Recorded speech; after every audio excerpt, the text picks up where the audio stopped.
let's get started. I'll just quickly introduce myself. So I'm Cameron. I'm the QMSU VP. I nearly said S&E then, HSS. I graduated last year in Economics and Politics, and I've been representing all HSS students this year. So I want to waste no time at all and get started with the candidate questions for the Vice President Science and Engineering candidates. Have we got them coming up on the screen? Here we go. So just as a quick introduction, the Vice President Science Engineering role is a new role for this year within the SU, so it'll be going into its second year next year. And the remit of the role is to represent all the students studying in the 5 schools of the Faculty of Science and Engineering, and that also includes the students studying at the campus in China. Can I ask at this point for any candidate for Vice President for Science and Engineering who's in the audience to raise their hand electronically via Zoom? Thank you. Okay. For this will be for Science and Engineering specifically. Okay, we'll just give it a sec while people get that into the main bit.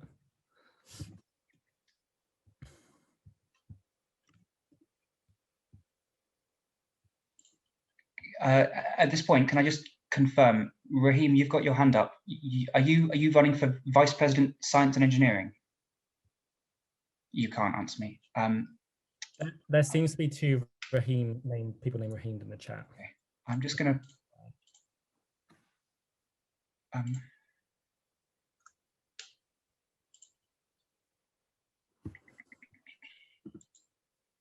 see if we can work this out.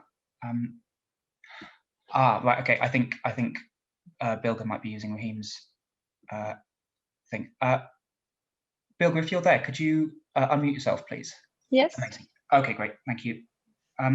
Would you mind changing your name on Zoom? Oh, yeah. Let me change it. Thank you. Sorry, Cameron. Over to you again. No worries. Is that everyone running for this position? I think so. Yeah. Awesome. Okay, then we'll get started. So if we want to start introducing ourselves, I'll just go from top of the screen. So firstly, we've got Iftikhar. And please say as well if I'm pronouncing names wrong. Hi, no, that's perfect. Awesome. Could you just say quickly what your name is and what you study? So my name is Iftikhar Khan. I'm a final year computer science student. Awesome, thank you. We'll move on to Aphrodite. Hi, I'm Aphrodite. I graduated from zoology in 2020. Awesome, thank you. And finally, I believe Bilge. I'm sorry, I don't know why it says Rahim, but I'm using my own laptop, but I don't know, there is something wrong. Anyway, I'm a first year PhD student in aerospace engineering. Awesome, thank you. Okay, so we'll get started on the questions. So does anybody have any questions for the Vice President Science and Engineering candidates? Okay, I see that Khalid has a question.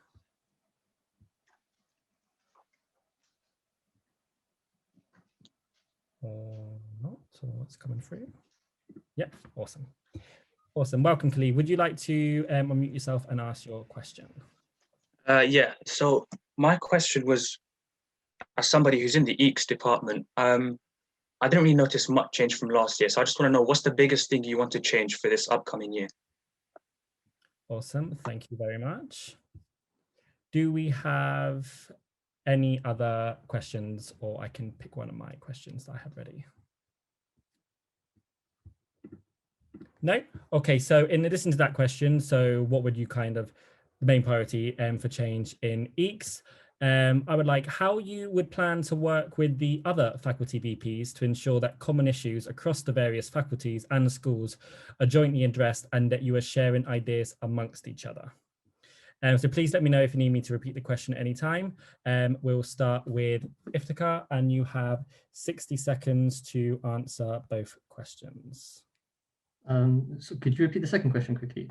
Yes, of course. So the second question is, how would you work with the other faculty VPs to address common issues across the university? Cool. All right. Okay, so regarding the first question about the biggest change that I would like to implement, it would probably be the revision week or the reading week, because personally, I think it's quite underrated how important it is.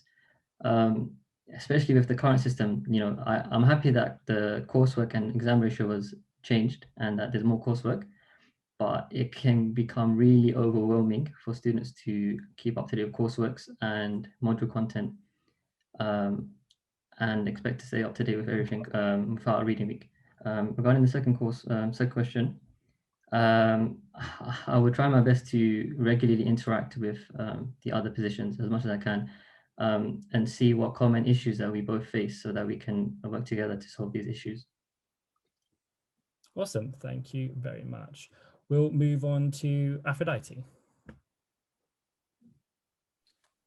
Thank you, Cam. I think maybe the reason that EECS hasn't changed too much is because the transition from face-to-face to online is much easier because EECS is a mainly online module. Reading weeks actually have been introduced at the end of last week. So you do now have reading weeks.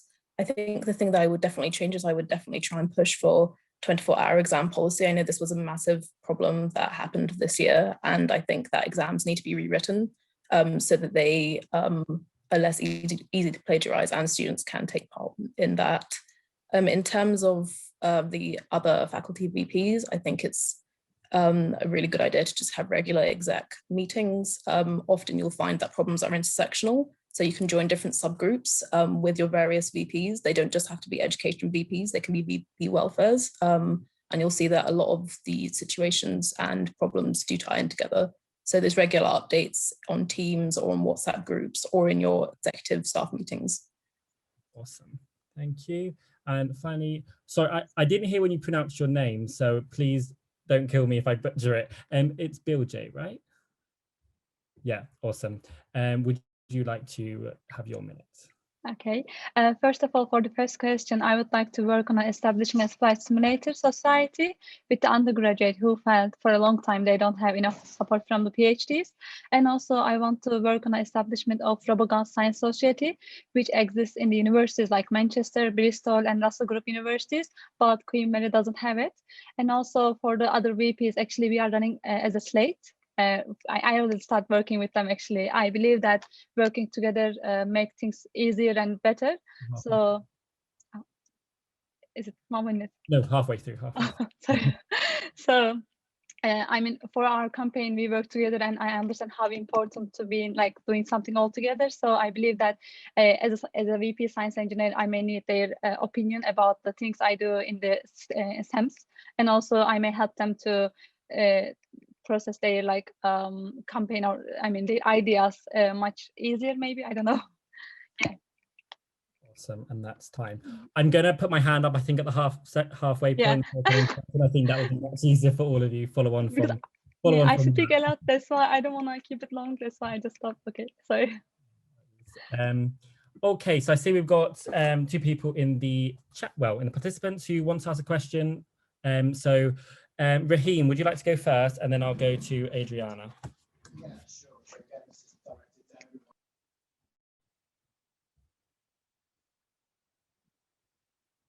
Raheem, are you there? I think you might be muted, Raheem. My apologies. Sorry. Pardon me.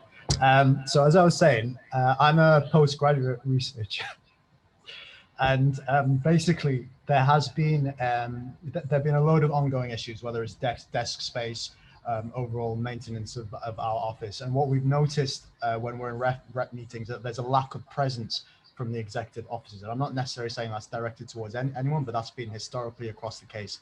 Do any of the panelists plan on maintaining their presence among the engineering rep council? And if so, how often, what your plans are, etc.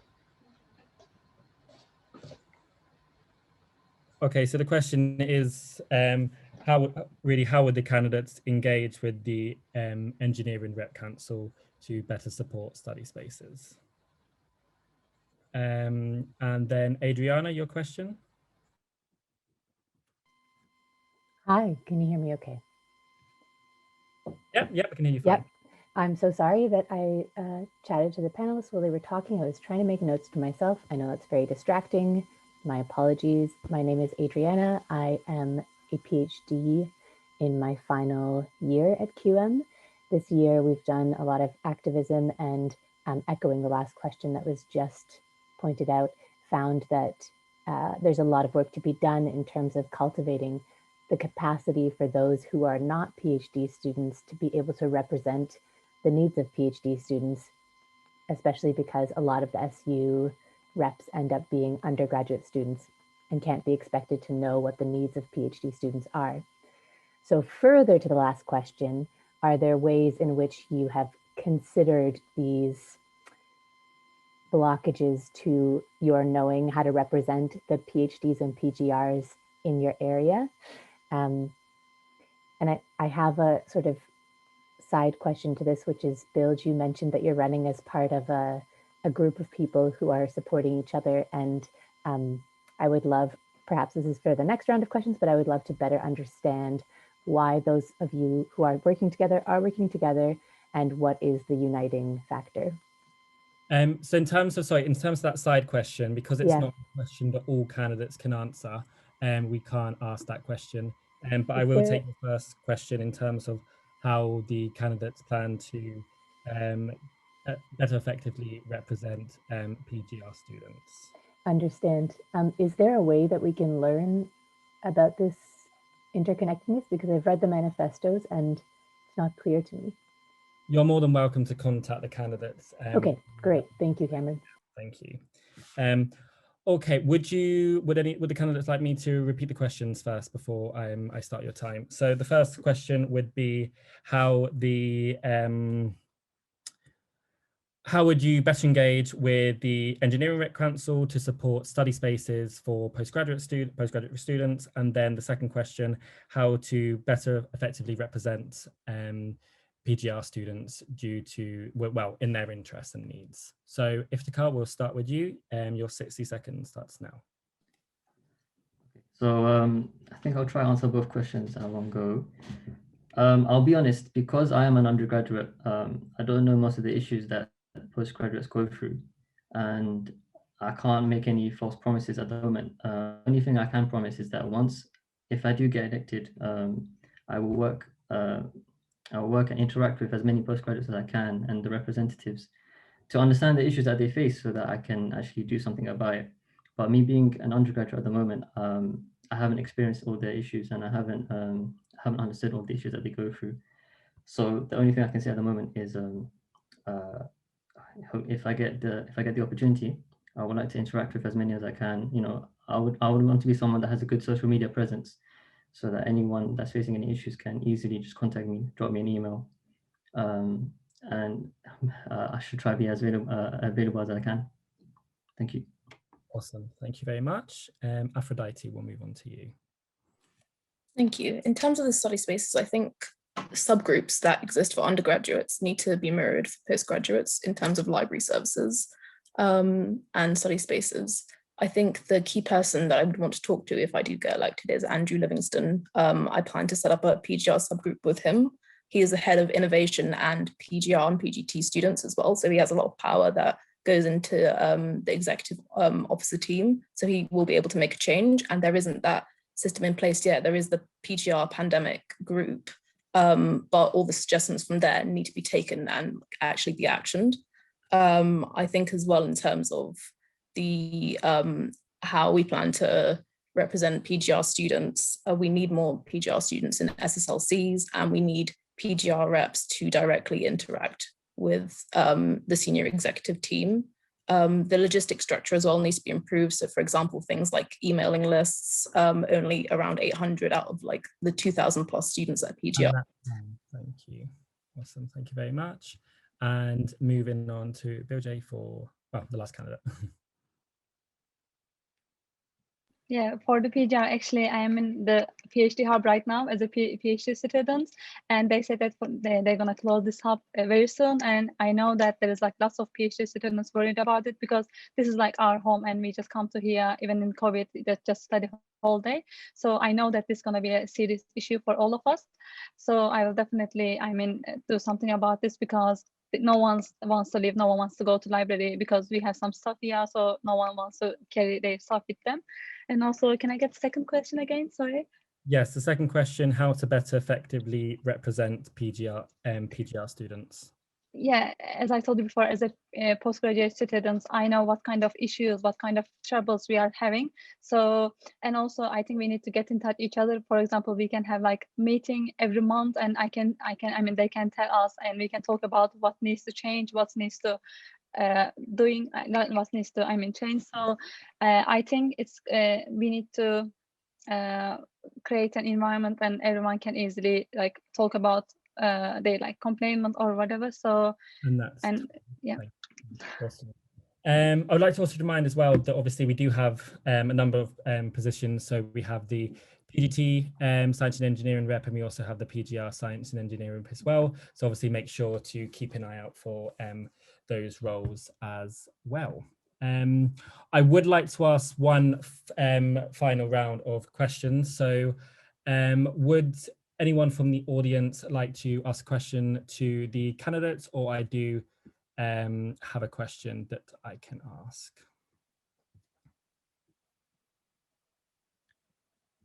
Give it a couple of seconds.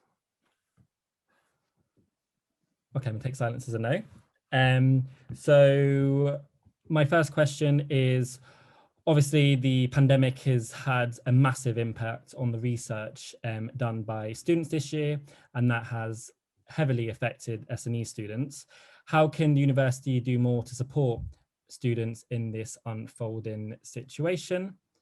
And secondly, the role this year has proved to be really important to effectively represent students from the 5 schools, and there is a lot of pressure on the VP as the representative of S&E students.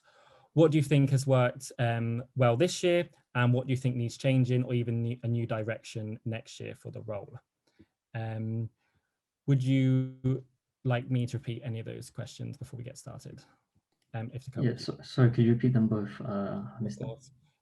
So the first question is, how can university do more to support S&E students with their research? And the second question is, what do you think works well in the science and engineering role, and what do you think might need changing?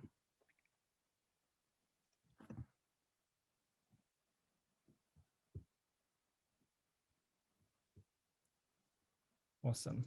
So can we get started, Iftikhar, with yourself? 1 minute.